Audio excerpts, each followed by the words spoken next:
Assalamualaikum warahmatullahi wabarakatuh.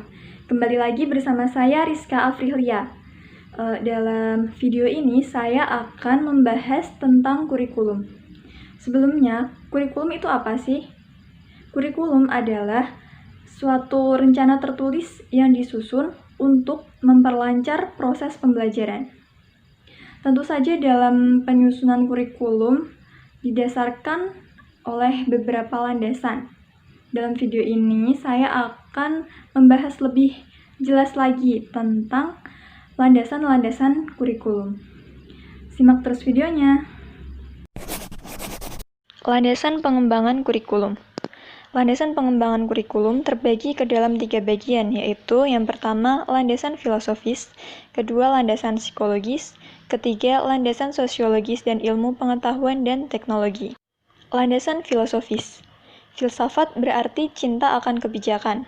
Untuk mengerti dan berbuat secara bijak, maka harus memiliki pengetahuan yang diperoleh melalui proses berpikir, yaitu berpikir secara mendalam, logis, dan sistematik.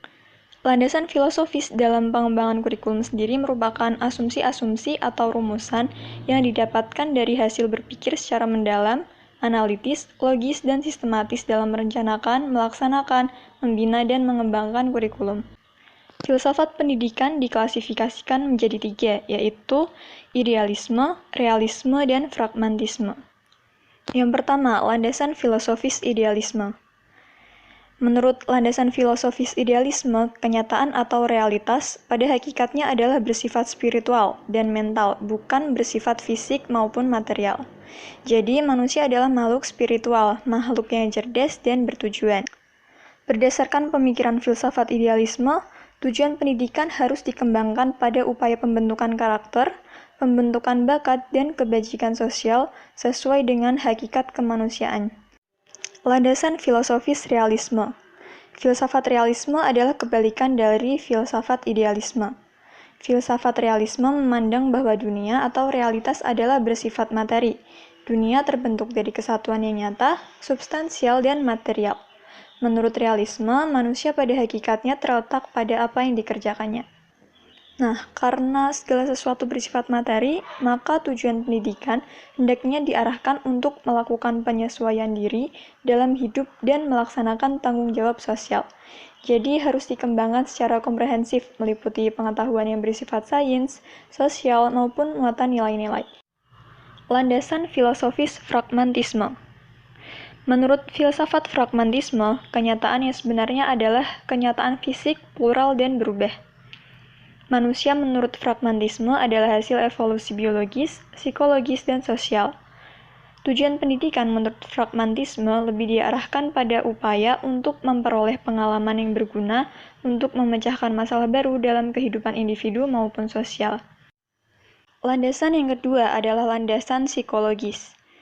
Psikologi adalah ilmu yang mempelajari tingkah laku manusia dalam hubungan dengan lingkungan.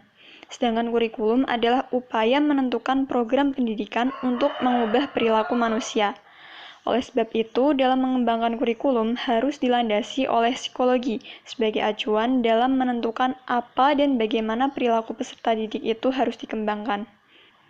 Penerapan landasan psikologi dalam pengembangan kurikulum yaitu agar upaya pendidikan yang dilakukan dapat menyesuaikan dengan hakikat peserta didik, baik penyesuaian dari segi materi atau bahan yang harus disampaikan, penyesuaian dari segi proses penyampaian atau proses pembelajarannya, dan penyesuaian dari unsur-unsur upaya pendidikan lainnya. Pada hakikatnya, setiap individu mengalami perkembangan, yaitu perubahan-perubahan yang teratur sejak dari pembuahan sampai mati. Perubahan pada individu dapat terjadi melalui proses kematangan dan melalui proses belajar. Kedua model perubahan tersebut termasuk ke dalam kajian psikologi, yaitu psikologi perkembangan dan psikologi belajar. Psikologi belajar memberikan sumbangan terhadap pengembangan kurikulum, terutama bagaimana kurikulum itu diberikan kepada siswa dan bagaimana siswa harus mempelajarinya.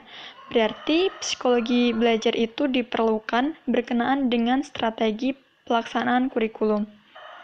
Psikologi perkembangan diperlukan terutama dalam menentukan isi kurikulum yang diberikan kepada siswa, baik tingkat kedalaman dan keluasan materi, tingkat kesulitan dan kelayakannya, serta kebermanfaatan materi disesuaikan dengan taraf perkembangan peserta didik.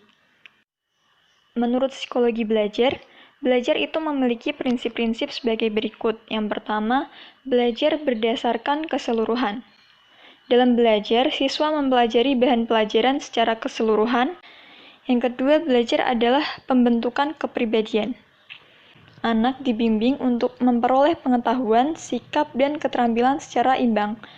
Ia dibina untuk menjadi manusia seutuhnya, yaitu manusia yang memiliki keseimbangan lahir dan batin antara pengetahuan dengan sikapnya dan antara sikap dengan keterampilannya.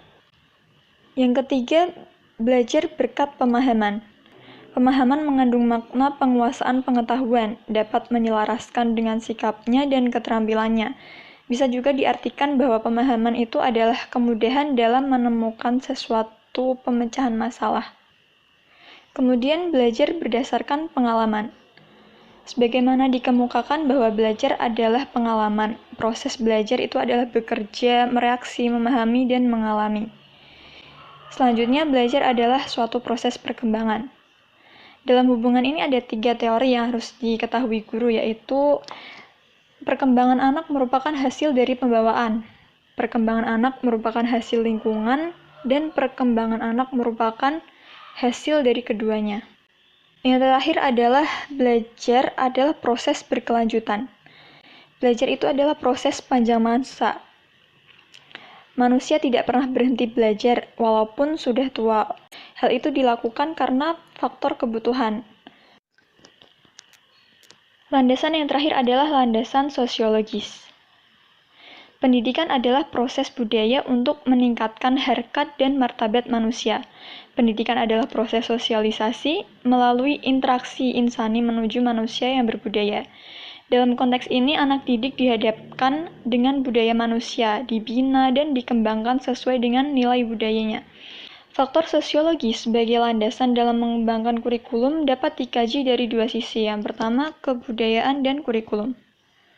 Faktor kebudayaan merupakan bagian yang penting dalam pengembangan kurikulum dengan pertimbangan individu lahir tidak berbudaya, baik dalam hal kebiasaan, cita-cita, sikap, dan pengetahuan, keterampilan, dan lain sebagainya. Semua itu dapat diperoleh individu melalui interaksi dengan lingkungan budaya, keluarga, masyarakat sekitar, dan tentu saja sekolah. Kurikulum dalam setiap masyarakat pada dasarnya merupakan refleksi dari cara orang berpikir, berasa, bercita-cita, atau kebiasaan-kebiasaan. Karena itu dalam mengembangkan suatu kurikulum perlu memahami kebudayaan. Kemudian seluruh nilai yang telah disepakati masyarakat itu disebut kebudayaan. Sisi yang kedua yaitu masyarakat dan kurikulum. Masyarakat adalah suatu kelompok individu yang diorganisasikan mereka sendiri ke dalam kelompok-kelompok berbeda. Tiap masyarakat mempunyai kebudayaan sendiri-sendiri. Dengan demikian, yang membedakan masyarakat yang satu dengan masyarakat lainnya adalah kebudayaan. Ada 7 fungsi sosial pendidikan, yaitu mengajar keterampilan, mentransmisikan budaya, mendorong adaptasi lingkungan, membentuk kedisiplinan, mendorong bekerja kelompok, meningkatkan perilaku etik, dan memilih bakat dan memberi penghargaan prestasi. Selanjutnya, pendidikan adalah usaha sadar untuk menyiapkan peserta didik melalui kegiatan bimbingan, pengajaran, dan latihan perannya di masa yang akan datang.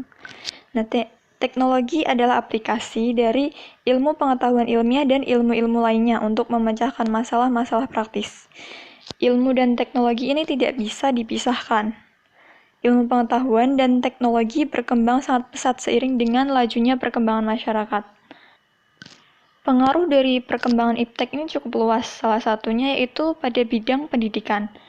Karena pendidikan merupakan upaya menyiapkan siswa menghadapi masa depan dan perubahan masyarakat yang semakin pesat, termasuk dalamnya perubahan ilmu pengetahuan dan teknologi, maka pengembangan kurikulum harus berlandaskan ilmu pengetahuan dan teknologi. Oke, kira-kira seperti itu penjelasan saya tentang landasan-landasan kurikulum. Cukup sekian video saya kali ini. Semoga bermanfaat. Wassalamualaikum warahmatullahi wabarakatuh.